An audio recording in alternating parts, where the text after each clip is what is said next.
From Wish TV and the All Indiana Podcast Network, this is the Business, Equity, and Opportunities Podcast with Scott Sander. Welcome to the Business, Equity, and Opportunities Podcast. I'm Scott Sander. On this episode, a brand new Brigadier General shares how the Army handles its finances. As we begin Women's History Month, we turn our focus to women's health with a visit to Eskenazi Hospital. And we'll share a truly powerful success story. Every business is unique and has a target audience. If you own or manage a business, Circulus Digital Media can help you connect and grow your customer base with turnkey digital solutions that are nimble, offering best-in-class results, service, and support to reach a bigger customer base, allowing you to pinpoint a specific audience down to the smallest details. Get outside the city, the state, span the globe. Put Circulus Digital Media to work for you. Get started now at circulusdigital.com. That's circulusdigital.com. This is Business, Equity, and Opportunities, and our time to talk accounting and bookkeeping. As the home of the Army Finance Center, located at Fort Benjamin Harrison, Indianapolis has earned a reputation as the city that pays the Army. We talked to the top officer and got some wisdom you may be able to use too. This is Business, Equity, and Opportunities, Accounting and Bookkeeping. Newly promoted Brigadier General Paige Jennings is the commanding officer for the Army's Financial Management Command, headquartered in Indianapolis. The Army and everybody that we do, and you can take all Department of Defense, all services. Once we get all of our money from Congress, our command here, which is really unique because we are really the only service that has a command like U.S. Army Financial Management Command. And we are really that bridge that helps the Army take in their money, expend it, pay people, pay vendors, and really keeps the Army running. And you have, a lot of it's done in the Pentagon, but then you have a lot of other agencies, and we really bridge the Pentagon and the agencies and the operations that are right down on the battlefield from the units that are doing it. Every year, all the services through the Office of Secretary of Defense, they submit up the budgets, and each service submits their own budget up. It goes up. In fact, it's getting ready to happen here in the next couple weeks. So the Army will submit its President's Budget Request portion. All goes up. And then over the next several months, they will go through the process, and Congress does their process as they look through the authorizations and the appropriations. Once we finally do get the National Defense Authorization Act, once that's finally passed, and then you get the Appropriations Act passed, then it comes down through the Office of Management and Budget, comes down to the, actually it's called the Office Secretary of Defense Comptroller, and then they will divvy it up to all of the different services, and from there, within the Pentagon, the Army Budget Office has to deliver it to all the different organizations, and it just goes downstream from there. A lot of the processes are very similar, right? When you start to talk about accountability, stewardship, using things in the right and the legal way, I think the biggest difference for the services versus a commercial entity is a lot of the money we get or the appropriations we get are for very specific purposes as authorized and appropriated by Congress. And I would say they have a life on them. So some of them can only be used for 1 year, right? Some of them can be used to 2 to 3 to 4 to 5 years, which is different than the commercial entity, right? Because they are about making the money and then using it continually. That is what makes it a little more complex for us, because not only do you have to make sure you're using it legally and appropriately, but you have to use it within that appropriate time frame. There's multiple ways that you can come in to become into the Army, right? You can enlist, or you can go and become an officer. And if you choose to become an officer, you really have probably 3 or 4 distinct paths. You're going to go to a service academy, and this could be at any of their services. So for the Army, it's West Point. You could go through the Reserve Officer Training Corps, where you go to a university and you go through 2, 3, 4 years. And at the end of that, you come out and you're commissioned as second lieutenant, just like when you come out of the academy. Or if you enlist in the Army, you can go through what they call Officer Candidate School, and you apply, you go through a process, and then you go through and you have to have your bachelor's degree. And when you come out on the other end, you will be a second lieutenant. There's also a couple times where you can go what they call green to gold, where an enlisted service member has not finished their bachelor's degree, but they will go to a university and they will finish it there, and it's kind of similar to the ROTC. It's one of those opportunities. And so for me, I explored all options, but ultimately I went through the Reserve Officer Training Corps and came through that program and then was commissioned a second lieutenant. You know, Finance and Comptroller Corps, which is the branch I belong to, we're the smallest branch in the Army. And so when you look at it, there's myself and one other, a good friend of mine, who are right now in the process, have just gotten promoted to Brigadier General. Within the history of our Corps, we are the number 3 and number 4 generals for finance for females. So that's pretty significant. But then when you look, we have about 230 generals overall within the Army, and a very small, probably at any one time, usually less than 25 are females. So it's pretty significant for that aspect. So right now, like I said, we have 2 of them. Time for our industry focus. As we begin Women's History Month, we turn our focus to women's health with a visit to Eskenazi Hospital. This is Business, Equity, and Opportunities. Industry Focus. Dr. Elizabeth Ferries-Rowe is the chief of Eskenazi Health Obstetrics and Gynecological Services and a leading figure in women's health care in Indianapolis. I think some of the challenges are to be honest, the fracturing into a notion of women's health, right? Like, women are everywhere. and patients on the gender spectrum are everywhere and in need of gynecologic services.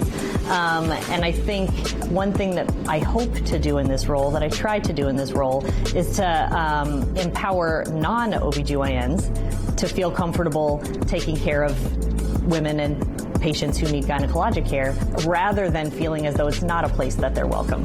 And so I think recognizing that, 50% of your patients, give or take, regardless of specialty, unless, you take care of prostates, are going to be women. And so making it so that the care of women is considered an integral part of all of medical care, I think, is an important part of that. I think there are challenges with reimbursement, which make it difficult. And that's one of the things that, on the ACOG side, we try and advocate for. I think recognizing the role of prenatal care and adequate care for all pregnant patients is an entry for those patients into medical care, but also for their children and their families. And so prioritizing the care of women, practically speaking, is a way to prioritize the care of all people in a family, right? Like, as someone who has to struggle to get my husband to a doctor, like, women are often in families the ones who help to engage with the medical system. So I think that's one of the challenges, is figuring out how to make that a comfortable environment for all patients. There are still challenges in terms, as in every field, in terms of disproportionate pay. I think it continues to be a struggle for women in leadership, even more so for women of color. And so being cognizant of those challenges and trying to utilize any relationships that I may have to help address those and kind of help create opportunities for others, I think, is important. There are absolutely more women physicians than ever, right? I think medical schools often have more than 50% of their students are women. But in leadership roles, it's still very disproportionately men. And so that's the challenge that's facing women in medicine right now, is to figure out how we advocate for ourselves, how we partner with others to create more equity in the leadership that reflects the makeup of the physicians providing care. I think figure out what it is that you love about medicine and create a job path that optimizes that, right? If what you love is delivering babies, then find a job where you deliver babies. And that can be hard because, especially when you start out, there's a sense of like, I have to take what's offered to me because this is the opportunity that's here. And there's a fear that if you say no, people won't ask again. And so figuring out how to balance taking the opportunities that come with the rest of your life is very important. I struggle a little bit with the concept of work-life balance. It's a big buzzword, right? But what does that mean? Your work and your life are the same thing. It's not like you drop work and come home and do the rest of your life and like have to sort of balance the scales at the end of the day. It's really more about how you integrate all aspects of your life, which is your family life and your work life and your exercise and your hobbies and whatever it is that, you know, that helps keep you balanced. And so for me, I think it is about always, if I were to talk to an incoming female physician, I would say find what it is that you love about the job and prioritize that. And does that mean that sometimes you'll do things that you don't love? Yeah, it does, right? Like, there are lots of times that you have to put in work that you don't love to do the part that you do love. And it's okay to do that as well. But kind of always keep that one nugget in mind, that this is why I do this for a living, and make sure that kind of is prioritized. And that's your kids too, right? And that's your husband too, and that's your parents, and that's your dog who needs a walk. And it's, you know, it's about how to figure out all of those things in the day. But if you can get to the end of the day and be like, you know what, here's a good example. Today I delivered a couple babies, did a lovely interview. I'm going to go help my husband coach high school speech, because I did high school speech, and there's a female student who asked for some help with that. And then I'm going to come home and, you know, make dinner and watch TV and go to bed. And if you can have a day where you get to deliver babies and coach speech and spend time with your kids, like, that's a good day. And so I think it's about trying to figure out how to integrate that in every day. We wrap things up with our success story. Since 1967, Powers & Sons has been a leader in corporate construction and occasionally demolition. The company led the implosion of Market Square Arena. This is Business, Equity, and Opportunities. Success Story. Mammon Powers III grew up in the construction industry and spent many summers in high school and college working in the family business. He serves as president now, the Indianapolis operation, and executive VP of Powers & Sons. So from the very beginning, it all started from my grandfather, who founded our business in 1967. And back then there were no MBE or XBE programs. The reason we started our business is to build homes for the African American community. And so as we built homes for the African American community, those neighborhoods needed gas stations and libraries, and so we continued to build in that community, which then helped us to grow into a commercial contractor that we are today. We were fortunate to be a part of some early government programs that allowed us to get outside of our community, and we were able to do work in all parts of Illinois, Ohio, Indiana, which then allowed us to start to open up offices in different locations. And so that's how we have our 3 offices today: Indianapolis, Northwest Indiana, and Chicago. Our community is what gave us the support to start us and to help us be successful. And so it's always been in our DNA to support the communities in which we serve. So we are very passionate about being part of different philanthropic efforts as well as volunteer. And so in the communities in which we're in, we do a lot for food insecurities. We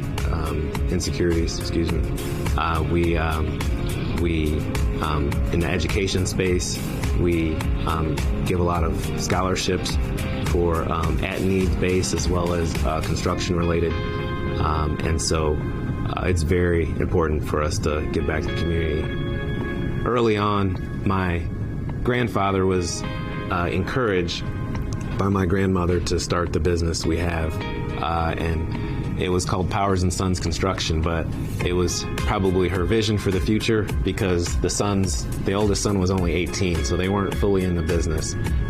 So I think it was her vision for it to be her sons to get involved at one point. And she was very instrumental in starting our business.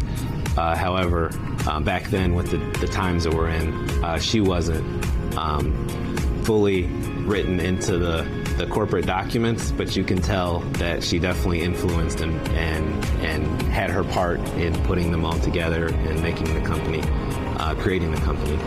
Yeah, I think whether it's from a women perspective or a minority perspective, we're really passionate about making sure that we're giving folks opportunities to be in the construction industry, regardless of race or gender. And so, yes, that is a passion of ours to give opportunities to both women, men, and all races. Yeah, it's pretty awesome being a third generation family business and carrying on that legacy, especially with the Hallmark project we're able to be a part of right now, being the Obama Presidential Center in Chicago. It's kind of a once-in-a-lifetime opportunity to be on a presidential library. So it has been surreal, especially, he's come to visit the site once already. So it's pretty awesome when you get that kind of attention on your construction project. So our purpose that we really have is to be a good contractor and to show that just because we're a minority contractor doesn't mean we can't be recognized as our fellow competitors as just a good contractor. So we really strive to be the best contractor and to show that we can do everything our majority competitors can do. Our thanks again to all the contributors who joined us for this episode of the Business Equity and Opportunities podcast. We hope you found it enlightening, useful, and inspiring. You'll find more information about the show on our website, BEOshow.com. You can watch Business Equity and Opportunities Sunday mornings at 10 on Wish TV or live stream it through wishtv.com. Each week we provide 7 full segments with topics ranging from how to get started and how to access capital to the day-to-day running of your business and questions about accounting and bookkeeping. We feature business news and trends and always share a success story from one of our contributors. Join us next time for more insights into the world of small business. Be sure to sign up for our Business Equity and Opportunities newsletter to get even more valuable, up-to-date information. And if you have any questions or you'd like to be part of our show, please email us. The address is beo@wishtv.com. We'd love to hear from you. I'm Scott Sander. Thanks for listening. Watch the Business Equity and Opportunities show on Wish TV and access all of our content and share it on demand anytime at BEOshow.com. You can find more podcasts from Wish TV on the All Indiana Podcast Network at allindianapodcastnetwork.com.